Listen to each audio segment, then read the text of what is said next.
That happened before I got there. That was Phil Peters, who was the director and the man with an idea. And Interactive Expeditions answered the strategic question of how do you teach a class that by all means should be taught in the field, but do it online. Especially back when we started, online classes were only text. You know, you maybe read a chat room log, you maybe read a file. If you were lucky, you got some pictures. But that doesn't answer things that, you know, what do you do when you want to do an archaeology class where text isn't going to cut it, where you need to be in the field to ask things live? You know, because when we were shooting this webcast in India, students could virtually raise their hand and talk to us then. So like when you saw the footage of the Bermuda expedition, people were asking us, you know, ask the diver to move, you know, 10 feet to the right. I think I saw a fish, or something along those lines. So our audience was able to really control what they saw. The beautiful thing about the internet is that you're not locked into one particular place. So if you had your own computer and a broadband access, you could log in and see our feed.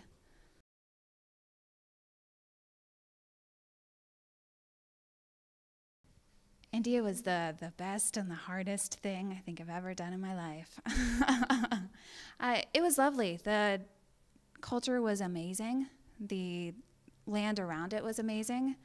And I think I maybe got 5 hours of sleep total while we were there. So it was very straining, but it was also pretty delightful. But to circle around to answer your original question, Phil Peters took the idea, you know, what do we do with this classroom that needs to be taught in a better way online, and approached Dave Provencher at Cobham, who was a UCF alumni, and said, hey, we've got this great idea. You've got these great satellites. Let's connect. So he made that happen. Thanks, Phil. Thanks, Dave.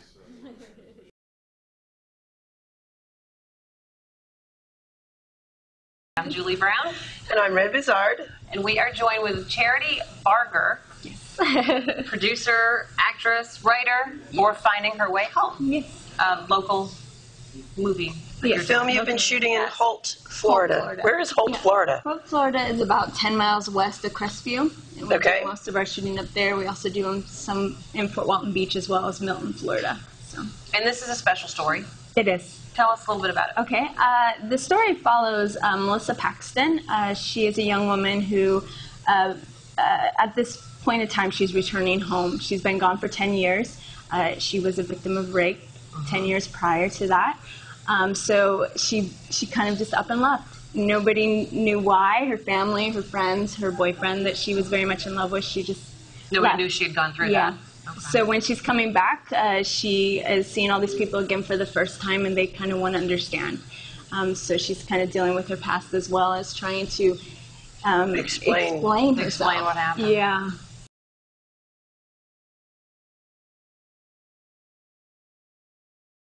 We had done most of the shooting. We had a few pickup shots left. I actually was contacted by Linda Sargent, who told me about them and asked me to drop them a line, and I did let them know about the project, and then they contacted me and said yes.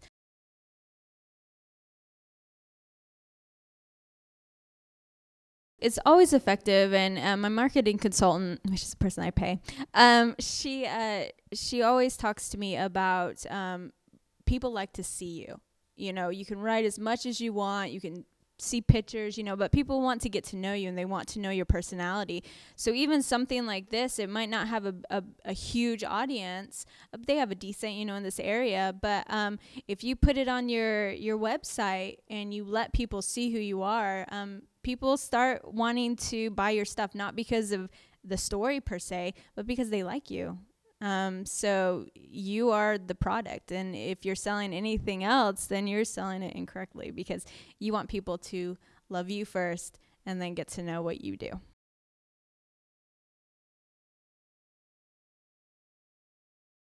Definitely anything that, any interviews that I've had along the way, I jump at them no matter what. Book trailers are big things that she wants me to get started on, just different stuff like that. Anything that is visual. People don't want to, it sounds so sad, don't want to really read about the project. They want to see it. So being an author, that's kind of discouraging, because they have to to read it. So, but yeah, anything that you can just really put up there and let them understand what it's about without them having to take the time to read it.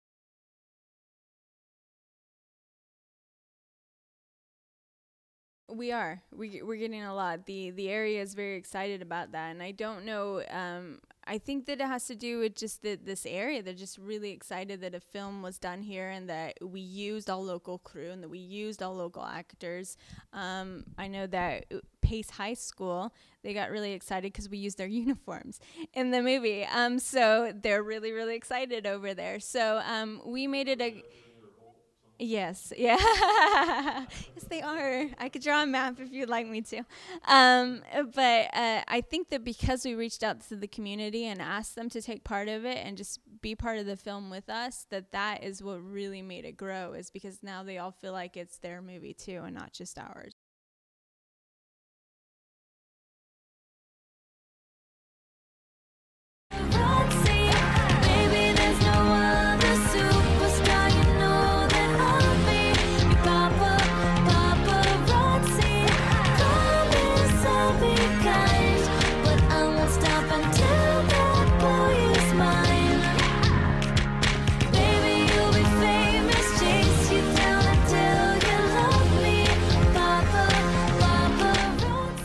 CoverGirl's secret to a natural look? I'm giving it away. The secret to a fresh, natural look starts with clean makeup that gives you beautiful skin, even looks up. So what's the secret? Go natural. New CoverGirl Clean Makeup. Now that's the secret. Between the sets, eyeliner and cigarettes.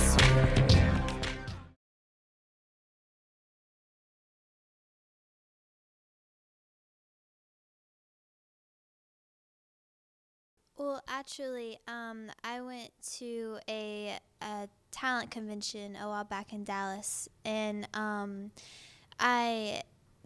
lot of times the callbacks that I got, they said, "Where's your demo reel?" And we're like, well, we really didn't know what that was, so we asked them what they wanted, and they said that usually that they wanted you to put something together that shows what you can do.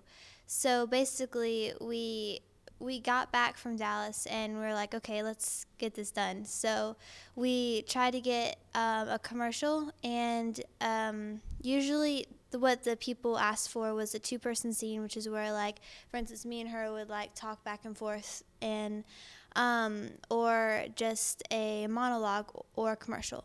And you would just film that, just plain background, and have that put together and send it out to all these people so they could see what you can do.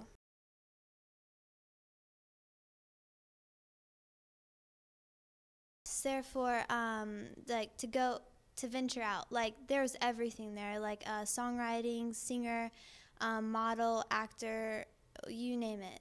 And they had several auditions for all ages there.